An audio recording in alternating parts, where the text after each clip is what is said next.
This is part 5 in a series of videos titled Really Stupid Pre-Tribulation Rapture Arguments. In this segment, I will be discussing the term the elect. Redefining terms is a key feature of pre-tribulation rapture arguments, and something that became codified by its offspring, a formalized systematic dispensational interpretive system. Whenever a word or term appears in the Bible that militates against the pre-tribulation rapture doctrine and dispensationalism, that word or term is given a new definition or assigned to another subject. This is why it's common for pre-tribulation rapture believers to change word meanings to make certain Bible passages fit a preconceived belief system. Because of this, meanings are often stretched to the limit. And by the pre-tribulation rapture doctrine's interpretive methods, words can end up meaning exactly the opposite of what the Bible plainly states and its writers intended. One example is the word elect found in Matthew 24, verse 31. That passage reads, "And he shall send his angels with a great sound of a trumpet, and they shall gather together his elect from the four winds, from one end of heaven to the other." Upon this verse alone hangs the entire integrity of the pre-tribulation rapture argument.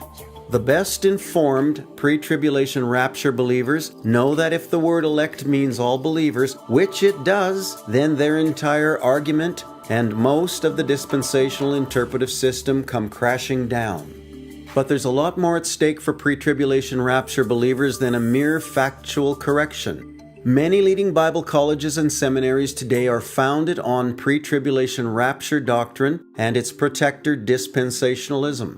Any significant change in these two interpretive systems would have a domino effect on most seminary textbooks and curricula, resulting in a serious loss of revenue and credibility.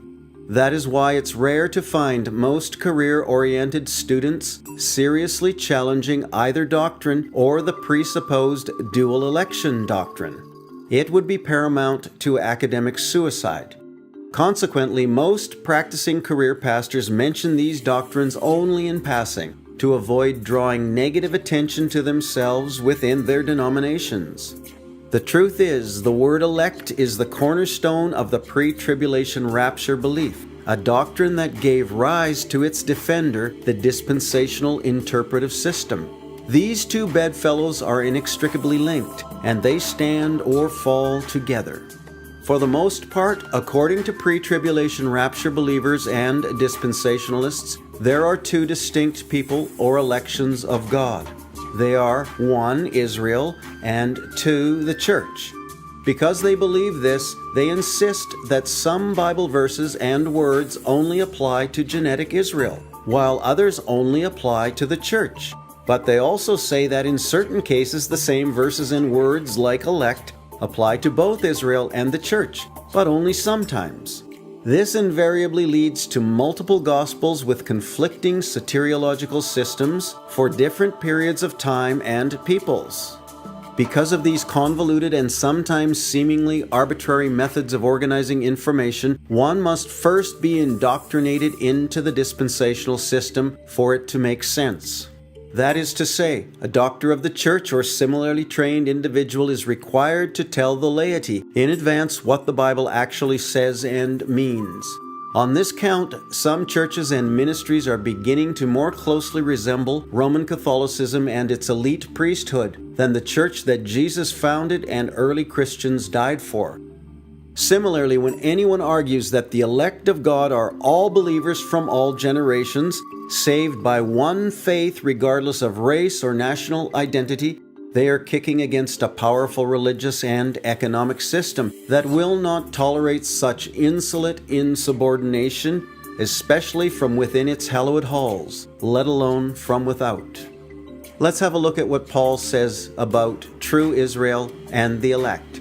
He writes in Romans 11:7, "What then? Israel hath not obtained that which he seeketh for, but the election hath obtained it, and the rest were blinded." Paul distinguishes between unbelieving Israel and the elect. Romans chapter 11 explains who the elect are. It says apostate Israel is blind, but those who receive salvation are not. It explains that those who are the election have obtained salvation. It's also clear that not all Israelites have rejected salvation, as Paul is a believer and from the tribe of Benjamin. Yet corporate Israel hath not obtained salvation. Subsequently, salvation is come to the Gentiles. Thus we see that Paul's description of the elect includes both Israelites and Gentiles. The elect is a community of believers, not a race of people. In Romans 9, 6b through 8, Paul explains it another way. He says, "For they are not all Israel, which are of Israel. Neither because they are the seed of Abraham are they all children. But in Isaac shall thy seed be called. That is, they which are the children of the flesh, these are not the children of God. But the children of the promise are counted for the seed." In these verses, Paul compares genetic Israel of the flesh and spiritual Israel of the promise, showing that true Israel, the elect, is defined by faith in God's promise, not by faith in the law. We find this further explained in verses 30 through 33 as follows. "What shall we say then? That the Gentiles which followed not after righteousness have attained to righteousness, even the righteousness which is of faith. But Israel which followed after the law of righteousness hath not attained to the law of righteousness. Wherefore? Because they sought it not by faith, but as it were by the works of the law. For they stumbled at that stumbling stone." Paul argues that the factor determining the identity of true Israel, the elect, is belief in God for righteousness, and not trusting one's fleshly ability to keep the law. Attaining true election or righteousness God's way has always been by faith and never by law. This same concept is echoed in Romans 4:3, Galatians 4:6, and James 2:23. All declare Abraham's righteousness was because he believed God. Because of this, it can be said that Abraham obtained the election in the same way that all people do, by faith alone. Throughout the New Testament, we find the terms elect and election used in reference to various churches comprised of Jews and Gentiles.